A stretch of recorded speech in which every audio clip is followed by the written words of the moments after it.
jangan pernah melawan hukum karma, dan juga jangan pernah mengabaikan panggilan kodrat kita. Jadi di dalam konsep yoga atau di dalam konsep Hindu itu tidak ada korban suci. Karena kalau korban suci yang terjadi adalah ego kita. Oh, saya sudah berkorban nih. Apa yang akan saya dapatkan? Sebetulnya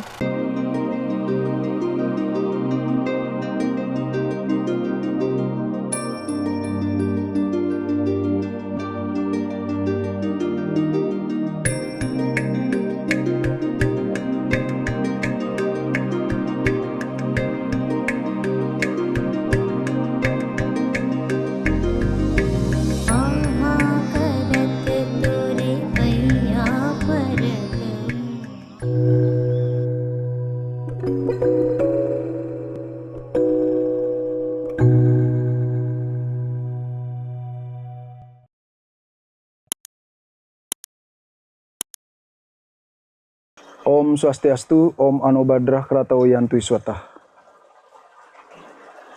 Salam sejahtera, salam kebajikan, salam rahayu. Sagung Dumadi.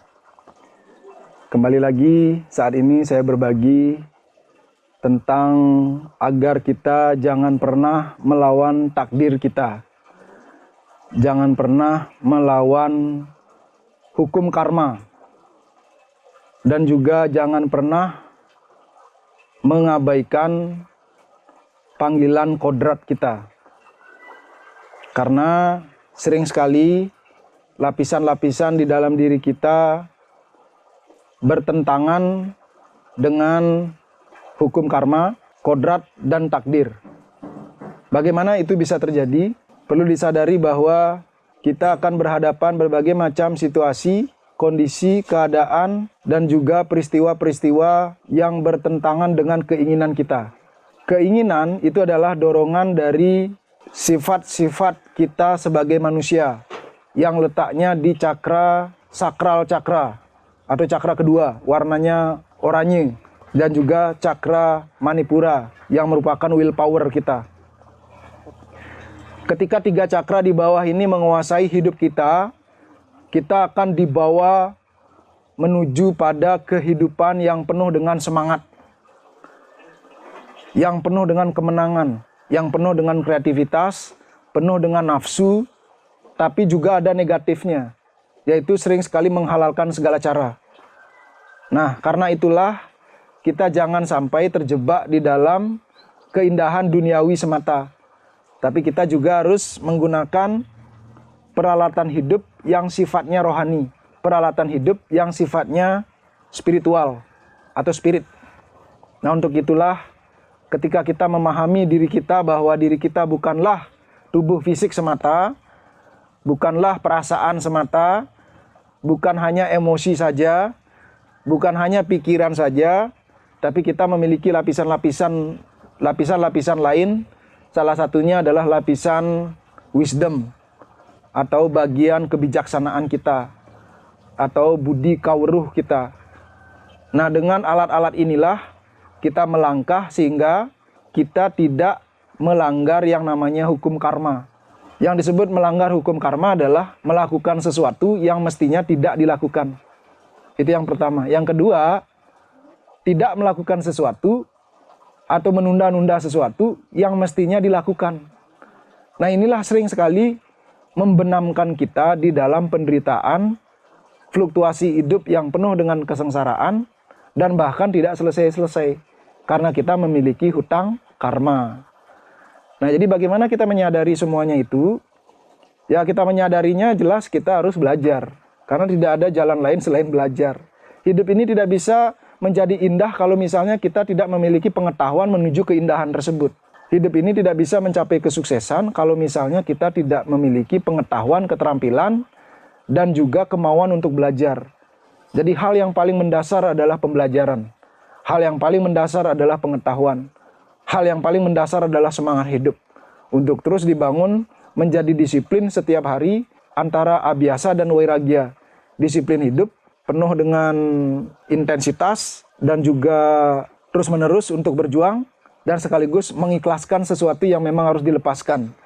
Salah satunya ya waktu, energi, konsentrasi, emosi, pengorbanan perasaan, pengorbanan mungkin keluarga yang harus kita tinggalkan untuk belajar, untuk bertumbuh, untuk berjuang. Nah, jadi dengan begitu kita akan semakin naik kelas. Itu jangan biarkan kita itu terus melawan takdir kita untuk selalu berubah. Nah, takdir yang paling utama itu adalah dalam hidup ini perubahanlah yang abadi. Gitu. Kita tuh harus terus bertumbuh dan mengikuti perubahan tersebut. Ibaratkan air yang mengalir dari hulu ke hilir. Nah, jadi kalau misalnya air mengalir itu kalau kita berjalan aja, sebetulnya kita tidak berbuat apa-apa. Kalau kita berjalan mengikuti air yang mengalir itu, kita sebetulnya tidak berbuat apa-apa. Kita sebetulnya tidak ngapa-ngapain, hanya diam saja. Apalagi kalau misalnya diam, tidak mau melangkah, tidak mau belajar, tidak mau bertumbuh, maka kita yang terjadi adalah tertinggal. Nah, ketertinggalan kita terhadap perubahan, terhadap perjalanan, itu semua adalah melawan takdir kita. Kalau misalnya kita tidak mau bertumbuh, tidak mau belajar, tidak mau bekerja, tidak mau melakukan kewajiban kita atau dharma hidup kita, itu artinya sudah melanggar hukum karma, sudah melanggar takdir, atau melawan takdir, dan juga melawan kodrat kita. Kalau kodrat kita misalnya dilahirkan di keluarga yang tidak punya apa-apa, di keluarga yang miskin, tidak perlu menyalahkan takdir, tidak perlu menyalahkan kodrat. Tapi kita harus mampu membangun diri kita, memperbaiki diri kita untuk terus melangkah maju dengan membangun pengetahuan di dalam diri kita. Dengan terus bekerja, dengan terus penuh bakti, dengan terus berusaha abhyasa dan vairagya. Itu dari saya, karena banyak sekali orang-orang ketika harus melepaskan sesuatu yang sebagai pembayaran atau kewajiban, malah dilawan, diurungkan. Contoh misalnya membayar pajak. Nah, ini sering sekali orang-orang terjebak permasalahan pajak. Itu. Padahal pajak itu bukanlah sesuatu yang sifatnya harus sebagai pengorbanan. Pajak itu adalah sebuah kewajiban. Kewajiban kita hidup di dunia ini. Sama seperti di dalam kehidupan sebagai seorang yogi, sebagai seorang Hindu terutama, kita pasti memiliki yang namanya yadnya. Memiliki kewajiban yang disebut dengan yadnya. Yadnya bukanlah korban suci. Yadnya adalah kewajiban suci. Yadnya adalah persembahan suci. Ketika disebut persembahan, ketika disebut dengan kewajiban, berarti kita memiliki hutang. Berarti kita memiliki cinta kasih di dalamnya. Memiliki kesadaran di dalamnya. Nah, jadi yang namanya kesadaran tentu ada kewajiban di situ. Karena itulah disebut yadnya. Jadi yadnya adalah persembahan atau kewajiban suci yang harus kita berikan sebagai pembayaran karma, pembayaran hutang. Sehingga kita menjadi semakin ikhlas, menjadi semakin lepas, menjadi semakin terbayarkan karma-karma kehidupan kita, sehingga kita mampu mencapai naik kelas dan mencapai moksartam jagadita yacayati dharma.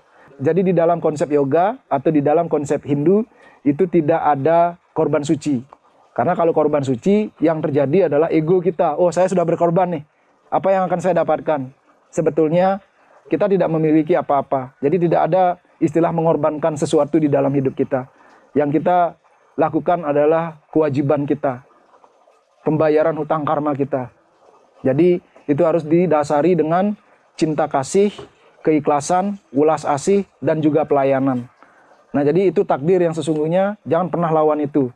Karena ketika itu kau lawan, ketika itu kamu pungkiri, maka hidupmu dipenuhi dengan penderitaan, kesengsaraan, malapetaka, dan reinkarnasi yang selalu penuh dengan penyakit. Semoga ini bisa menjadi referensi dan juga menambah wawasan sehingga lebih berhati-hati melangkah untuk tidak melanggar takdir, kodrat, dan juga hukum karma. Apabila ada kata-kata yang kurang berkenan, saya mohon maaf, tidak bermaksud untuk menyinggung. Semua itu hanyalah keterbatasan saya sendiri. Semoga semua selalu sehat, bahagia, berkelimpahan, dan penuh dengan cahaya Tuhan Ide Sang Yang Widiwasi. Om Santi, Santi, Santi, Om.